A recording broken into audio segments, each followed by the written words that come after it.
Now that the dust has settled on Final Fantasy XVI, it felt like the perfect time to do an update on all things Final Fantasy Union.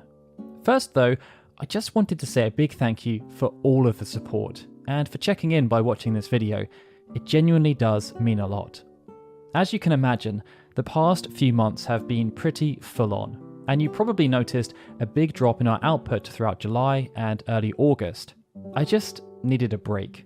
So after the review of Final Fantasy XVI was published, I decided to take some time off from almost everything related to the channel. It's not something I've ever really done before, but it was nice to just have some space, and it allowed me to think about the future of the channel and everything else it has grown to encompass. Now, in spite of the intense burnout of the past few months, 2023 has, so far at least, actually been the best year in the history of the channel.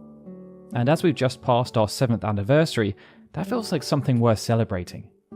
It shows that the way we're continuing to evolve and drive the channel forward is continuing to resonate with all of you. And as a creator, you can't really ask for much more than that.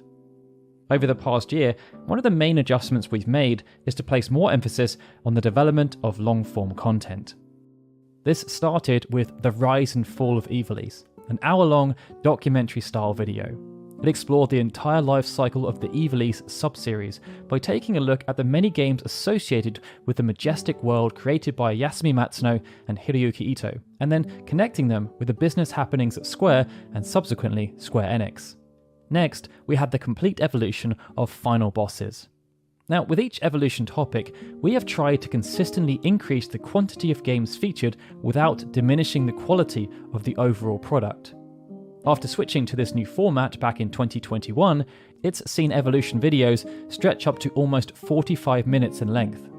That seemed quite sensible, but it's clear there was appetite for more. So we decided to push the concept even further by producing an evolution video that was almost double the length at 85 minutes and 50 seconds. We then followed this up with the complete history of Final Fantasy. Serving as a spiritual successor to the complete history of Square, it took an in-depth look at the creation of the original Final Fantasy and its lasting legacy as an isolated property. That video clocked in at 82 minutes and 45 seconds. As a collective, these 3 videos have been viewed almost 1.2 million times, and that's insane. But what's quite humbling is that these aren't just hollow views. People have literally strapped themselves in for the long haul and consumed hours upon hours of content that's been produced in our typical granular style. Based on the response, we would love to produce more content of this nature, and we're going to do so. But if the channel is going to continue to thrive, we also need to be pragmatic. Contrary to what some people believe, I still hold down a full-time job and work on Final Fantasy Union in my spare time. If I were to focus more on long-form content, that comes with an element of risk, as production times are way longer, which means we end up publishing less videos. Jeez, Gramps, you really know a lot. And even though the figures of those 3 videos are impressive, they still only represent a fraction of what the channel has achieved. So, to give the channel the best chance to succeed on multiple fronts, Final Fantasy Union has expanded to be a small team. As part of the writing team, we have Colin and Maria. While I'm working on the production of more long-form content, they help to create scripts for some of the more short-form content, such as our list videos and facts videos. Over the past 6 to 12 months, they have become more and more accustomed to my very particular style of writing and research, and they've also brought some new ideas to the table too. But rest assured, due to how granular our content must be to remain authentic to the Final Fantasy Union brand, it's probably not too surprising to learn that everything still flows through me. Once Lady Yuna fixes her hair, we leave. From the video editing side, Lauren has stepped away from doing consistent work. She's still very much involved with Final Fantasy Union, but it's become more of a side hustle due to the super cool stuff she's doing, such as hosting her own TV show, where she gets to interview important figures in the video games industry, such as Ben Starr and the English Simmer, winning awards such as Campaigner of the Year at the MCV Women in Games Awards for the work she continues to do on She Plays Games, being part of BAFTA, where she was a juror on this year's BAFTA Game Awards and also the BAFTA Young Games Design Award, and helping people to navigate their careers in the video games industry as the program coordinator at the aptly named Limit Break Mentorship. Due to this, Vlad, Jane, and Matt now make up the video editing team. They each work on different forms of video, with Vlad working almost exclusively on the evolutions, and Jane is supporting me on the complete history of Final Fantasy. Now, whether it's the writing team or the video team, every member is awesome at what they do, and the added bonus is that they all just love Final Fantasy. Not only does this mean that what they produce really resonates with you as our audience, but it means our staff meetings often dissolve into hour-long discussions about our thoughts and feelings about specific games and characters. It also means that there are now lots of moving parts with the channel, but we try to ensure that we have a consistent pipeline, and it's through their hard work that we've been able to keep the channel functioning by keeping the output of content high without there being a reduction in the quality that you expect from us. It's also why your support on Patreon is so essential, as it helps to support this small ecosystem, and I want to say a huge thank you to everyone who does contribute on Patreon. It helps to support the growth of the channel and helps to reduce the risk by making us less reliant on the whims of the algorithm. If you'd like to find out more, you can head to patreon.com/FFunion. But this isn't supposed to be a video about Patreon, so that's the last you'll hear about it from now on. Instead, it's time to talk about perhaps the most unexpected aspect of how Final Fantasy Union has grown, the book. At the end of 2021, we decided to run a Kickstarter campaign for a book called The Legacy of the Crystal.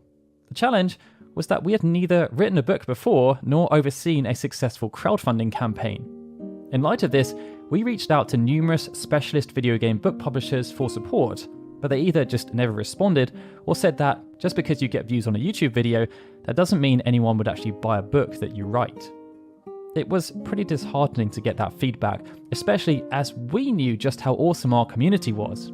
But as we'd also been wanting to write a book about Final Fantasy for years, we figured, hey, even if what they're saying is true and only 50 people actually back this book, at least we tried and we can tick it off our life goal bucket list.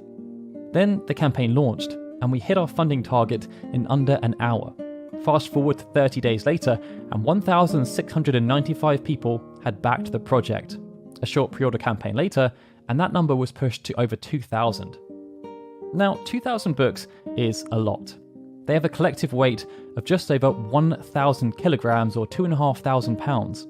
Nonetheless, we used our garage as a temporary staging ground and tried our best to ship out as many as we could as quickly as we could.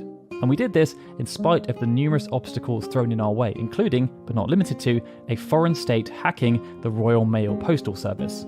Fortunately, we made it through though, and feedback about the book was great. People thoroughly enjoyed the content, and they enjoyed it so much that they made other people want it. But we had no long-term distribution plan, and the extra 300 copies we ordered sold out within days of us promoting that they were available. This put us in a chicken and egg situation. Any future copies would need to be funded by us, with costs recouped after they sold, and as you can imagine, that poses quite the financial risk. So to try and gauge how much interest there still was, we put out a form where people could register interest. 400 people filled out that form in a day. So in good faith, we ordered 450 books.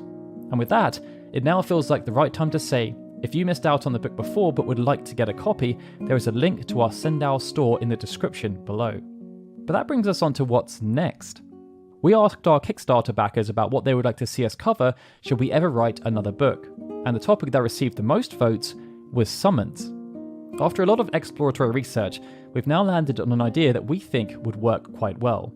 It will be structurally similar to The Legacy of the Crystal, but instead of chronicling games, we will instead chronicle the myriad of summons that have graced the franchise over the years, discussing how they came to be and their impact and legacy within the franchise. To try and control scope, the plan is to only focus on summons introduced within the mainline games and only those that are summonable. But even with those restrictions, the book will still feature almost 100 different summons, ranging from the likes of Bahamut, Ifrit, and Shiva, all the way through to Minimog, Wit, and of course, Eggman.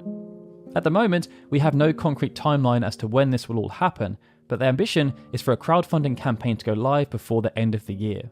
If you'd like to be notified when it all starts to kick into gear, sign up to our newsletter, Warg Digest, which is lovingly crafted each week by Chris. On top of the YouTube, residual sales of The Legacy of the Crystal, and planning out the new book, we also have a few other irons in the fire. Kingdom Hearts Union, our sister channel, has been dormant for too long, and we will be looking to rekindle that particular fire. Due to how many things I'm currently working on already, this may mean hiring someone extra to support, but that will depend on how far we can make the finances stretch. We are, of course, also working on producing the complete history of Final Fantasy II. This entry is often overlooked when talking about the franchise as a whole, so we're really excited to tell its story in much more detail. Our provisional timeline for publishing that video is late September, early October. It's already starting to take shape though, and Patreon supporters have decided that there will be an exploration into Dragon Quest III and Zelda 2: The Adventure of Link. There are also a few other projects waiting in the wings, including an extensive collaboration we're planning out alongside another YouTuber, and some ways that we can bring the Final Fantasy Union community together in celebration. We aren't quite ready to talk about those in detail just yet, but hopefully we'll be able to do so at some point in the future. Either way, thanks for tuning into this update, and thank you for your continued support. I'll see you all again soon for more Final Fantasy goodness.